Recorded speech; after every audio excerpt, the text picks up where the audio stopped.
Upaya pelestarian keanekaragaman hayati. Yuk lihat videonya untuk mempelajari materi selanjutnya.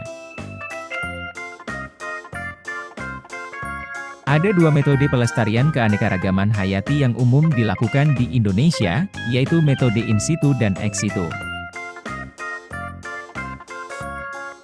Apa beda metode in situ dan ex situ? Silahkan simak penjelasan berikut. Metode in situ yaitu usaha pelestarian terhadap makhluk hidup yang dilakukan di habitat aslinya. Contohnya, hutan lindung, taman nasional, suaka marga satwa, cagar alam.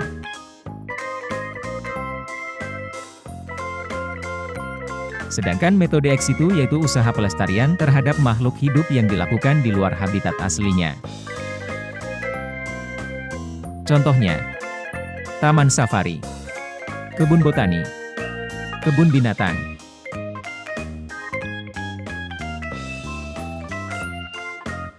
Sekarang mari kita bahas mengenai upaya pelestarian in situ yaitu hutan lindung.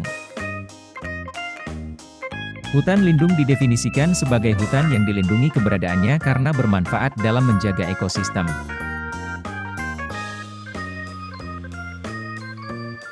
Berikut salah satu contoh hutan lindung yang ada di Indonesia.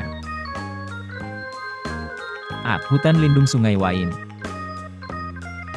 Letak hutan lindung ini di kilometer 15 pada bagian utara kota Balikpapan. Hutan ini kaya akan keanekaragaman hayati dan menjadi tempat tinggal bagi berbagai spesies langka, seperti harimau Sumatera, orang-utan, dan bekantan. B. Hutan lindung Taman Raya Bung Hatta.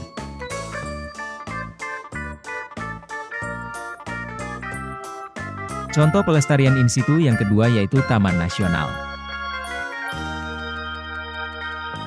Taman Nasional adalah kawasan pelestarian alam yang mempunyai ekosistem asli, dikelola dengan sistem zonasi yang dimanfaatkan untuk tujuan penelitian, ilmu pengetahuan, pendidikan, menunjang budidaya, pariwisata, dan rekreasi.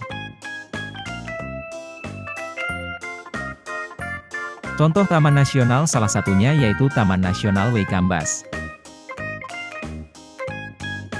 Taman Nasional Waikambas berada di Kabupaten Lampung Timur, Provinsi Lampung, dan jadi rumah untuk para gajah Sumatera.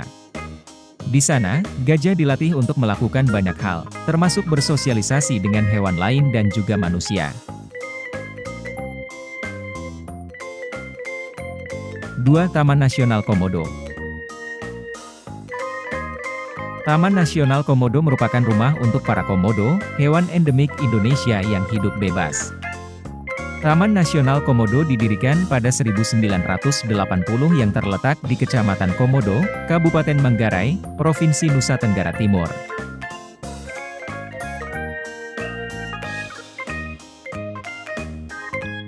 Tiga. Suaka Marga Satwa. Kawasan Suaka Marga Satwa merupakan kawasan hutan yang menjadi suaka alam.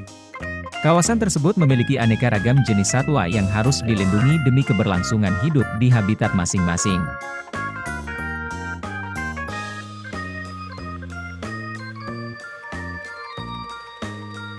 Contoh dari Suaka Marga Satwa diantaranya. 1. Suaka Marga Satwa Sikindur atau Langkat di Sumatera Utara melindungi gajah, orang-utan, dan macan. 2. Suaka Marga Satwa Rimbo Pantai di Sumatera Barat melindungi siamang, tapir, dan harimau.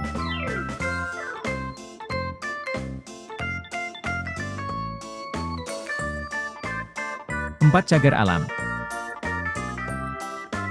Cagar alam adalah suatu kawasan suaka alam yang karena keadaan alamnya mempunyai kekhasan tumbuhan, satwa, dan ekosistemnya atau ekosistem tertentu yang perlu dilindungi dan perkembangannya berlangsung secara alami.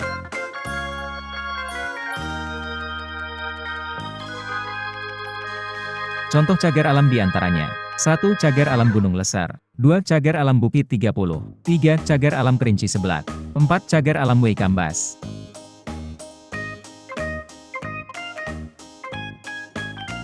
Contoh pelestarian ex situ diantaranya Taman Safari. Taman Safari Indonesia adalah taman hiburan satwa yang terletak di Cisarua, Prigen, dan Bali. Taman Safari didirikan tahun 1981 di atas tanah seluas 55 hektar.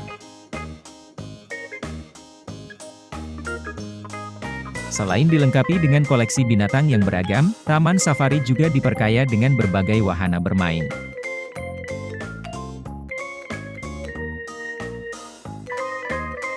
Lebih dari sekadar kebun binatang, objek wisata ini menyajikan berbagai wahana liburan sekaligus ilmu pengetahuan tentang lingkungan, yang berorientasi kepada pelestarian habitat berbagai spesies fauna. Contoh lain dari pelestarian ex situ yaitu kebun botani. Kebun botani atau kebun raya adalah suatu lahan yang ditanami berbagai jenis tumbuhan yang ditujukan untuk keperluan koleksi, penelitian, dan konservasi ex situ, di luar habitat. Selanjutnya kebun binatang. Kebun binatang, disingkat Bunbin, atau Taman Marga Satwa, adalah tempat hewan dipelihara dalam lingkungan buatan, dan dipertunjukkan kepada publik. Selain sebagai tempat rekreasi, kebun binatang berfungsi sebagai tempat pendidikan, riset, dan tempat konservasi untuk satwa terancam punah.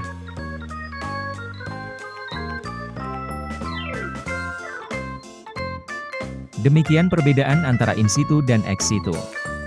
Silahkan lihat video lainnya untuk lebih memahami materi biodiversitas.